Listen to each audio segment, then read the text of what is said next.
किसान वाणी कार्यक्रम के प्रायोजक हैं कृषि एवं किसान कल्याण मंत्रालय, भारत सरकार। हर जोखिम से निकल कर फसल आए, सुरक्षित हो जाए। फसल बीमा से हर किसान अब आत्मनिर्भर हो जाए। संकट के समय प्रधानमंत्री फसल बीमा योजना किसानों के लिए वरदान है। अब सूखा पड़े या बाढ़ आ जाए कोई डर नहीं, अब ओले पड़े या कीट पतंगे फसल खा जाए कोई फिक्र नहीं, क्योंकि हमने लिया है प्रधानमंत्री फसल बीमा। बुआई से फसल कटाई तक हर जोखिम का दावा, न्यूनतम प्रीमियम पर अधिकतम भुगतान का वादा। योजना से हर साल जुड़ रहे हैं 5 करोड़ से ज्यादा किसान। अब आपकी है बारी। नजदीकी कृषि कार्यालय, सहकारी समिति, बैंक शाखा, अधिकृत बीमा कंपनी या जन सेवा केंद्र में स्वेच्छा से करा सकते हैं पंजीकरण। फसल बीमा पोर्टल या फसल बीमा ऐप द्वारा भी कराया जा सकता है पंजीकरण। प्रधानमंत्री फसल बीमा योजना, आपकी फसलों का संपूर्ण सुरक्षा कवच। कृषि एवं किसान कल्याण मंत्रालय, भारत सरकार। किसान वाणी कार्यक्रम सुनने वाले सारे बाण भाइयों ने विनोद भाई की राम राम। किसान भाइयों, आज है दिन मंगलवार और दिन मंगलवार नाम लेकर आया कार्यक्रम फोन इन। और आज फोन इन कार्यक्रम का विषय है धान फसल के मुख्य कीट, उनके लक्षण और रोकथाम के उपाय। और इस विषय में जानकारी देने के लिए आज हमने स्टूडियो में आमंत्रित किया है डॉक्टर महासिंह जी को, कोऑर्डिनेटर हैं KVK करनाल में। और किसान भाइयों, धान की फसल में अगर किसी तरह की आप समस्या देख रहे हो, किसी तरह के कोई कीट या कोई लक्षण दिखाई दे रहे हैं बीमारी के, बेझिझक जो है फ़ोन कर सके हैं। और आकाशवाणी कुरुक्षेत्र का जो फ़ोन नंबर है वो है 01744221322। यानी कि जो भाई कुरुक्षेत्र से बाहर से या मोबाइल फ़ोन से फ़ोन कर रहे हैं तो कुरुक्षेत्र का STD कोड है 01744 और फ़ोन नंबर है 221 322। और जो विषय रहेगा वो है धान फसल के मुख्य कीट, लक्षण और उसके रोकथाम के उपाय। और डॉक्टर साहब से बातचीत कर रहे हैं हमारे साथी रिसाला भाई। कार्यक्रम किसान वाणी सुनिए सब भाई ने रिसाले भाई की ओर से राम राम। कार्यक्रम किसान वाणी में आज किसान भाई जाना है कि दिन मंगलवार है और इस दिन हम जो है ना विषय लेके आए हैं कि जो धान फसल के मुख्य कीट हैं, लक्षण है, रोकथाम है, इस डाल की जानकारी किसान भाइयों के साथ साझा करेंगे। और आज हमने जो है ना हमारे स्टूडियो में आमंत्रित किया है डॉक्टर महासिंह, कोऑर्डिनेटर कृषि विज्ञान केंद्र करनाल को। आज हम उनसे जानकारी लेंगे कि जो धान फसल है इसके मुख्य कीट, लक्षण, रोकथाम के बारे में। तो डॉक्टर साहब, सबसे पहले आपका स्टूडियो में स्वागत है। धन्यवाद रिसाला भाई। डॉक्टर साहब, जैसे कि सारे किसान भाई भी देख रहे हैं और खेती भी कर रखी है कि जो धान की फसल है आजकल निसर भी रही है, और कुछ किसान भाई हैं जिनकी जो है ना धान की फसल थोड़ी सी लेट लगाई थी, जिन्होंने वो अभी निसरने के कगार पे है। तो आजकल ये भी मौसम भी ऐसी है कि पहले बारिशें हुई और लेकिन आजकल जैसे कभी मौसम में बदलाव चलते रहे। तो जो धान फसल है इसमें कौन कौन से ऐसे कीट हैं आजकल और उनके क्या पहचान करेंगे और उनको किस डाल रोकेंगे, इस प्रकार की जानकारी आप किसान भाइयों को दें। रिसाला भाई, धान की फसल में 4-5 कीट मुख्य रूप से नुकसान पहुंचाने वाले कीट हैं जी। 1-2 कीट ऐसे हैं जो मुख्य कीट नहीं है जी। सबसे पहले जैसे ही किसान भाई धान को रोपित करते हैं जी, 15-20 दिन के बाद पत्ता लपेट सुंडी का प्रकोप शुरू हो जाता है जी, और वो कटाई तक चलता रहता है पत्ता लपेट सुंडी का प्रकोप। यानी कि डॉक्टर साहब शुरू से ही इस बीमारी के लक्षण आने शुरू हो जाए। हाँ, इस कीट के लक्षण इंशाल्लाह भाई रोपित करने के 10-15 दिन के बाद से शुरू हो जाते हैं और कटाई तक इसका प्रकोप चलता रहता है। तो डॉक्टर साहब पहले एक फोन ले लेते हैं। हाँ जी। हेलो, नमस्कार डॉक्टर साहब। हाँ जी, नमस्कार डॉक्टर साहब, नमस्कार। नमस्कार, कौन बोल रहे हैं? सर जी, गाँव से बोल रहे हैं, कुरुक्षेत्र से। क्या नाम सर आपका? खेमचंद है सर। खेमचंद, कुरुक्षेत्र से? हाँ जी, कुरुक्षेत्र दयालपुर। दयालपुर, क्या पूछना चाहोगे? सर जी, मैंने जीरे लगाई थी 26। जी, बोल दे रही है। जो सर जी खत्म तोड़िया अभी बिजाई का तोड़िए का टाइम है, चल रहा है। T9 की 60-65 T9 किस्म है। आपने बीजी कौन सी किस्म बीजी है? 60 या 65 दिन की फसल है तोड़िया की। बीज तो दिया जी मैंने। हाँ जी, हाँ जी। ये सर लिकड़ पूरा लिकड़ आ गया। ये एक सप्ताह में निकल जाता है और आपने पहले तोड़िया की फसल लगाई भी होगी। ये 65 से 70 दिन में ये फसल पक के तैयार हो जाती है। सर जी पहली बार डूब गई थी बार। कोई बात नहीं जी, कुछ पैदावार आपको मिलेगी इससे जरूर। तो उससे सारा कनक ही हो जाएगी सर, लेट तो नहीं होने का? जो आपने बीज कहाँ से लिया था इसका? बीज सर जी कोई बात नहीं, पैदावार देगा जी। ठीक है सर, धन्यवाद। ठीक है, धन्यवाद। तो डॉक्टर साहब जानकारी ले रहे थे कि जो पत्ता लपेट सुंडी पर, हाँ जी, पत्ता लपेट सुंडी का प्रकोप जैसे मैं बता रहा था कि रोपित करने के 15 दिन के बाद स्टार्ट हो जाता है जी, कटाई तक चलता है। लक्षण किसान भाइयों के खेतों में दिखाई देते हैं। पहले इसकी सुंडी अंडे से निकल के पत्ते को खुरचती रहती है, उसके बाद पत्ते को गोल करके, जैसा कि नाम से विदित है कि पत्ता लपेट सुंडी, यानी कि पत्ते को लपेटती रहती है। पत्ते को लपेटती है और उसके अंदर सफेद सफेद दारी, लंबी दारी दिखाई देंगी। तो ये इसका मुख्य लक्षण है। तो उससे अगर उसमें क्लोरोफिल कंटेंट है वो उसका खत्म होगा, प्रकाश संश्लेषण क्रिया है वो भी प्रभावित होगी, और प्रभावित होगी तो पैदावार भी प्रभावित होती है। तो डॉक्टर साहब जैसे जिक्र कर रहे हैं कि पत्ता लपेट, लेकिन ये बीमारी अगर आ भी गई है किसान भाई के खेत में, तो इससे कोई दवाई है जिससे वो निजात पा सके, उसकी फसल ठीक हो सके? सल्ला भाई, सबसे पहले किसान ने ध्यान रखना है कि हर कीट के लिए आर्थिक कगार की स्थिति है जिस पे स्प्रे करने का किसान भाई को आर्थिक फायदा होता है जी।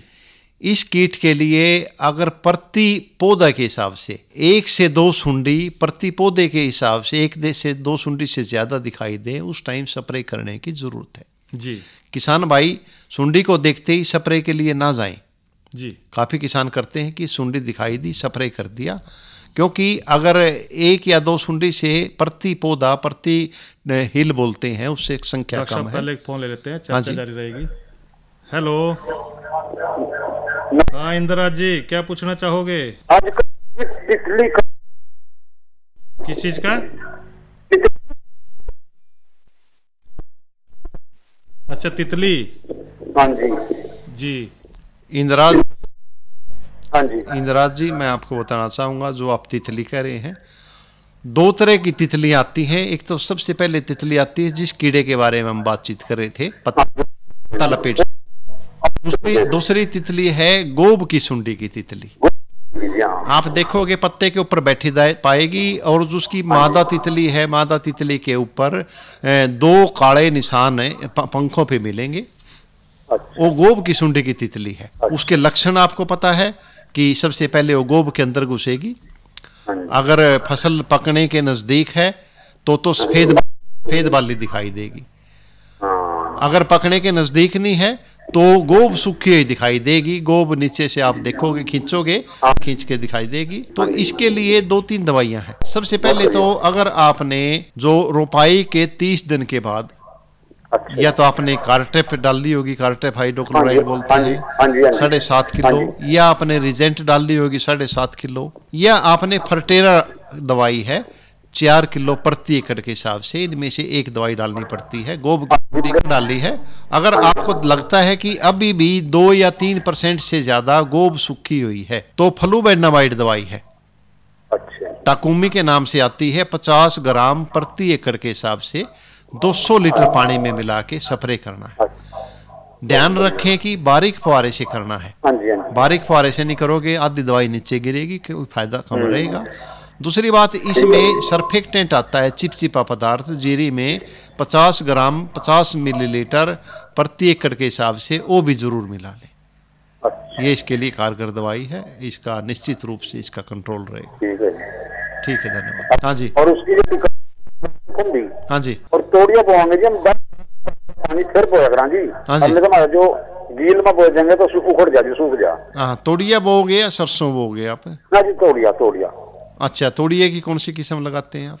यही जो 999 क्या करते आप जी? हाँ, T9 के नाम से आती है। हाँ, T9 यही पिछले साल भी 2 किले सी के बोए थे जी। हाँ, ठीक है जी। अब तोड़िए की बिजाई के लिए उपयुक्त समय है, आप बिजाई कर सकते हैं। धन्यवाद जी। धन्यवाद जी। तो डॉक्टर साहब, जैसे आप चर्चा कर रहे हैं कि पत्तल पेट सुंडी, गोब सूख जाए, खींच के देखते हैं। दूसरा कीड़ा जो पत्ता लपेट सुंडी के साथ गोब की सुंडी का प्रकोप रहता है जी। इस टाइम किसानों से के खेतों में भ्रमण करके देखा है तो इस टाइम गोब की सुंडी का प्रकोप किसानों के खेतों में ज़्यादा है। तो उसके लक्षण क्या है कि इस टाइम गोब सूखी हुई दिखाई देती है जी। एक हिल है, जो एक गुच्छा है, उसमें 1 या 2 जो पौधे हैं उनमें से गोब सूखी दिखाई देगी। जिस पौधे से गोब सूखी उसमें दाने नहीं बनेंगे, बल्ले नहीं बनेंगे। जी बिल्कुल। तो कई बार देखते हैं कि जो किसान भाई है हाँ जी, उनको गोब की सुंडी के बारे में तो पता नहीं होता बेचारों को। हाँ जी, तो वो देखते हैं कि हमारी तो जो है पौधे ही सारे सूख गया, सारे खेत में नुकसान हो गया। हाँ जी। आप जैसे जिक्र कर रहे हैं कि भाई स्प्रे करने की तरफ दौड़ते हैं, हाँ जी। तो और कोई सुझाव जैसे देना है ताकि वो ऐसे कार्य ना करें, उनको डरने की जरूरत नहीं है, अभी हमारी जो फसल है ठीक चले। तो डॉक्टर साहब पहले एक फोन ले लेते हैं। हाँ जी। हेलो हेलो, नमस्कार जी। नमस्कार जी, कौन बोल रहे हैं? संदीप कुमार। संदीप कुमार जी, हाँ जिरबड़ी से। हाँ, पूछिए क्या पूछना चाहोगे? प्यार 26 जीरो लाख 8 किलो। संदीप जी, तो डॉक्टर साहब गोब की सुंडी की जिक्र कर रहे हैं, हाँ जी। तो इसमें जो है ना वो स्प्रे की तरफ दौड़ते हैं, क्या उनको भय ज़्यादा लगता है या थोड़ी बहुत देखने के बाद भी चलो काम चल जाए, ऐसे भी हो सकता है? मैं किसान भाइयों को बताना चाहता हूँ कि जैसे कि पहले कीट के लिए बताया मैंने, आर्थिक आगार की स्थिति है। अगर 2% से ज़्यादा गोब सूखी हुई दिखाई दे तो स्प्रे करने की ज़रूरत है जी। उससे पहले मैं किसानों को बताना चाहूँगा कि ये जो कीड़ों का ज़्यादा प्रकोप, बीमारियों का ज़्यादा प्रकोप, नत्रजन खाद जो यूरिया किसान भाई ज़्यादा डालते हैं, रिकमेंडेड जो डोज है जो उससे ज़्यादा डालते हैं, उस कारण से कीड़े बीमारियों का प्रकोप जीरी में या दूसरी फसलों में ज़्यादा बढ़ता है। तो इसका मतलब तो ये है डॉक्टर साहब के जैसे मारो मार करते हैं, एक के बाद ये एक के बाद ये, कभी कुछ खेत में डालते रहते हैं, फसल को सांस ही नहीं लेने देते। उसमें क्या स्थिति क्या रहती है कि किसानों का फायदा होने की बजाय नुकसान हो जाता है। कीटनाशकों का अंधाधुंध प्रयोग करते हैं। जी बिल्कुल करते मित्र हैं। कीट जिसके कारण से सारे खत्म हो जाते हैं। जी।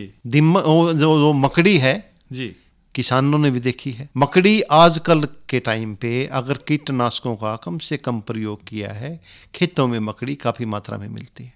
जी। जिस किसान ने अंधाधुंध कीटनाशकों का प्रयोग किया है उसके खेत में मकड़ी काफ़ी कम मिलेगी। वो हमारा सबसे मतलब अच्छा मित्र कीट है मकड़ी। और वो जो गोब की सुंडी है, पत्ता लपेट सुंडी है। चर्चा जारी रहेगी। हाँ जी। हेलो, नमस्कार सर। नमस्कार जी, कौन? मैं रामचंद्र बोल रहा, रायपुर डांस से सर। रामचंद्र?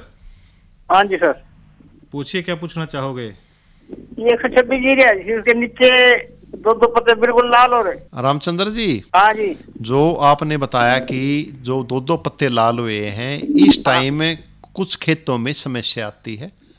जैसा कि आपने बताया, मेरे को लगता है कि जो खादों का आपने असंतुलित प्रयोग किया है, किसी खाद की मात्रा ज़्यादा डाल दी है, यूरिया आपने ज़्यादा डाल दिया है, और जो DAP डालना है उसके वो भी डालना तो होगा, परंतु यूरिया की मात्रा ज़्यादा डालने की वजह से, असंतुलित प्रयोग की वजह से पत्ते लाल हो जाते हैं। या आपने जिंक की मात्रा नहीं डाली है, आप बताओ। जिंक तो नहीं डाला सर। जिंक नहीं डाला है, इस कारण से इसको बोलते हैं असंतुलित प्रयोग। असंतुलित प्रयोग की वजह से आप सारे खाद डाला करो। यूरिया जो सिफारिश है लगभग 2 कट्टे की सिफारिश है, 100 किलो के आसपास। हाँ ठीक है सर। DAP की सिफारिश है, या सुपर के 2 कट्टे बैग डाल लो आप, या आप DAP का 1 बैग डाल लो। साथ में जिंक डालनी है आपने जरूरी। 21% वाली आप डालो 10 किलो, 33% की है वो 6 किलो डालो। ये सारा असंतुलित प्रयोग के कारण से है। थोड़ा इस चीज का आप ध्यान दिया करो। तो यही जानकारी हम जो है ना किसान भाइयों के साथ साझा भी कर रहे हैं कि जो है ना वो अनियंत्रित खाद डालते हैं, कभी कुछ ज़्यादा डाल दी, बस पीछे लगे रहते हैं ताकि हमारी जो फसल है ज़्यादा से ज़्यादा अन्न पैदा हो, इस करके जो है ना वो लगे रहते हैं। तो जैसे जिक्र भी कर रहे हैं कि जो पत्तल पेट है, गोब की सुंडी है, इसमें जो किसान भाई हैं वो अनियंत्रित खाद का प्रयोग कर रहे हैं, और इसके साथ साथ उनको नुकसान भी हो रहा है। हाँ जी।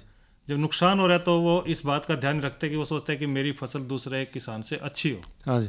इसका ज़्यादा तो वो करते हैं।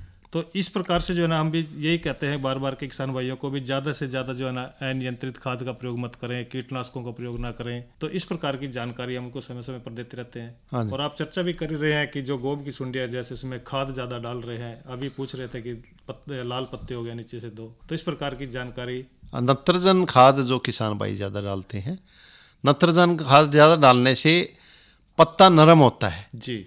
खेतों में इस टाइम देखते हैं तो सारी की सारी फसल काली दिखाई देती है। जी बिल्कुल। उस वजह से उस पे तितलियां अंडे ज़्यादा देती हैं, जो कीट हैं पत्ता लपेट सुंडी का, गोब की सुंडी का, वो ज़्यादा पनपते हैं जी। और किसान भाई इस एवज में अंधाधुंध कीटनाशकों का स्प्रे करते हैं।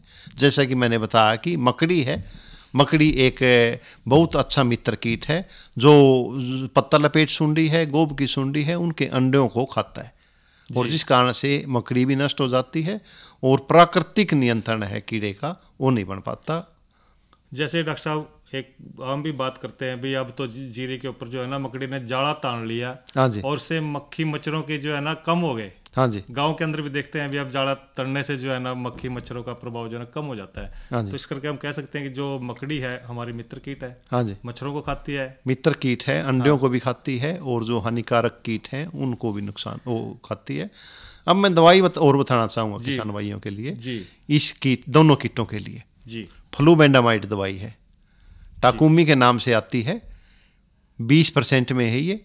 50 ग्राम प्रति एकड़ के हिसाब से 200 लीटर पानी में मिला के स्प्रे करें और इसके स्प्रे करने से अच्छा नियंत्रण रहेगा जी, पत्ता लपेट सुंडी का भी और गोब की सुंडी का भी। और इसके साथ साथ जैसे गोब की सुंडी का जिक्र हुआ, जैसे एक सफ़ेद पीठ वाला तिल्ला है, वो भी काफ़ी जो है ना, जिसको भूरा तिल्ला के नाम से भी जानते हैं, हाँ जी, वो भी काफ़ी फसल में नुकसान करता है। हाँ तो जी। उसके क्या लक्षण है डॉक्टर साहब, ये भी जानकारी दें।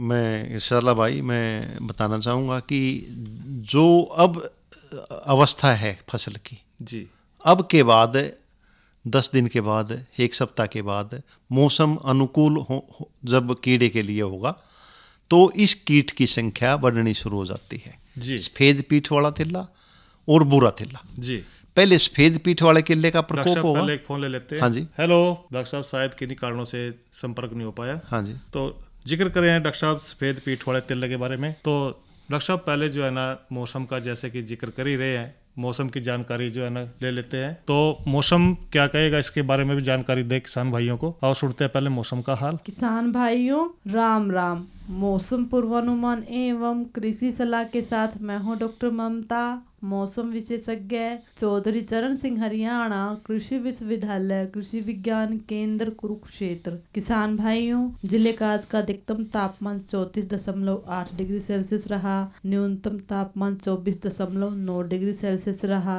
नमी की बात करें तो सुबह और शाम की सापेक्ष आर्द्रता 78 और 41% रही। हवा की रफ्तार 14 किलोमीटर प्रति घंटा रही। अब हम बात करते हैं आने वाले मौसम के पूर्वानुमान की। किसान भाइयों, 9 सितंबर तक मौसम आम तौर पर खुश्क रहने का पूर्वानुमान लगाया जा रहा है। इस दौरान तापमान में हल्की वृद्धि आने, वातावरण में नमी की मात्रा में गिरावट आने का पूर्वानुमान लगाया जा रहा है। अब हम बात करते हैं मौसम पूर्वानुमान आधारित कृषि सलाह की। किसान भाइयों, जैसे कि मौसम खुश्क रहने का पूर्वानुमान है, आपसे निवेदन है आप अपनी फसलों में आवश्यकता अनुसार सिंचाई और छिड़काव करें। धन्यवाद। तो डॉक्टर साहब अब जो है ना किसान भाइयों ने ली जानकारी मौसम की, और अब हम चर्चा कर रहे हैं कि जो सफ़ेद पीठ वाला तिल्ला है या भूरा तिल्ला है, इस विषय पे।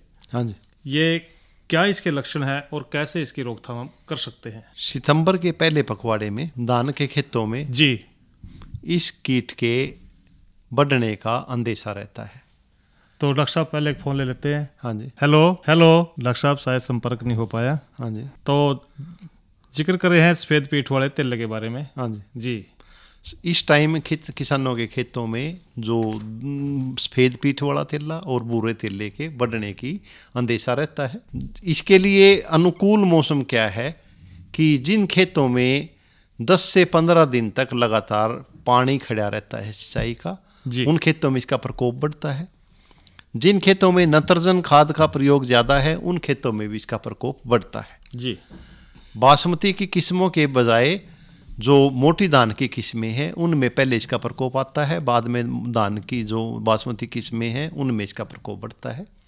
लक्षण क्या है इस कीट के? सबसे पहले ये ज़मीन के लेवल के पास तने के ऊपर बैठ के पौधे का रस चूसता है।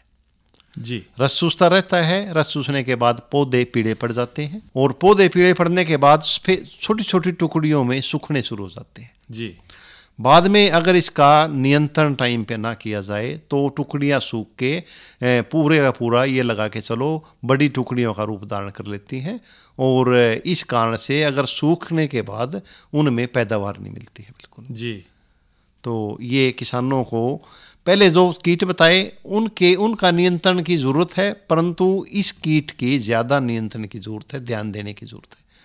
किसानों को मैं निवेदन करूंगा कि खेत में निगरानी इस कीट के लिए अवश्य करें। अगर हम जो है ना किसान भाई खेत में निगरानी नहीं करेंगे, कई बार भी रड़ी छोटी सी रड़ी से लेकर के फिर बड़ा रूप धारण कर लेगी। पहले छोटी रड़ी पे नुकसान रहेगा, फिर वो रड़ियाँ इकट्ठी होकर के सारे किले का नुकसान हो जाएगा, पूरे खेत में नुकसान, और उसके बाद धीरे धीरे करके सारे खेत में भी आ सकता है। तो इस कीट की वजह से पैदावार ज़्यादा प्रभावित होती है। और इसके जैसे रोकथाम के लिए कौन सी दवाई का यूज़ करेंगे डॉक्टर साहब?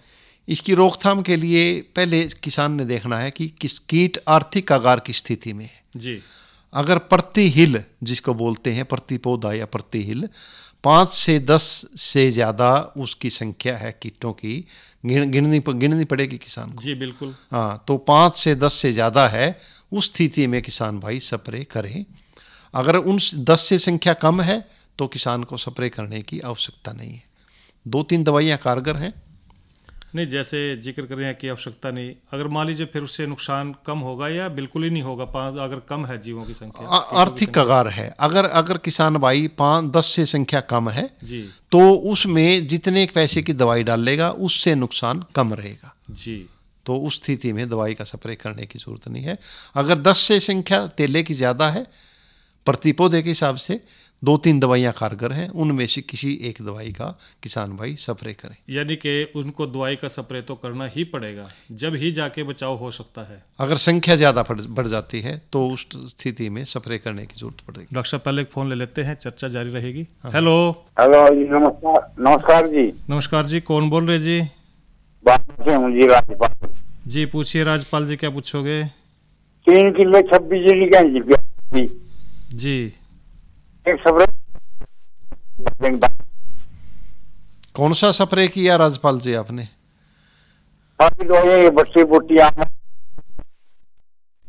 राजपाल जी, सबसे पहले मैं आपको बताना चाहूंगा कि आप अंधाधुंध कीटनाशकों का स्प्रे ना करें। हाँ जी, बहुत महंगी चीज है। विशेषज्ञ से सलाह लेके स्प्रे करें। जो दुकानदार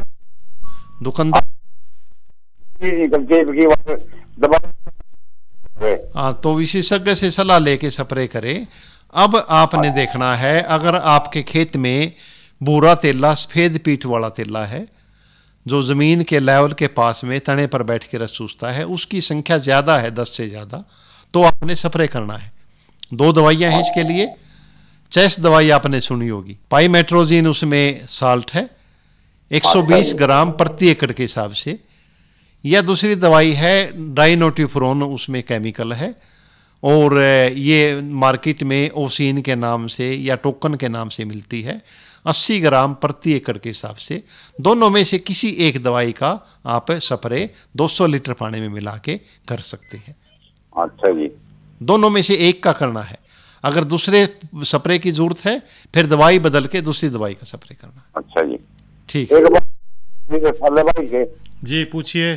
तो डॉक्टर साहब जिक्र कर रहे थे सफ़ेद पीठ वाले तेले के बारे में, भूरे तेले के बारे में, और इसके लगे आज जैसे कि कई बार धान की जो फसल है उसमें गंदी बग या रस चूसक नाम का भी एक कीट आता है।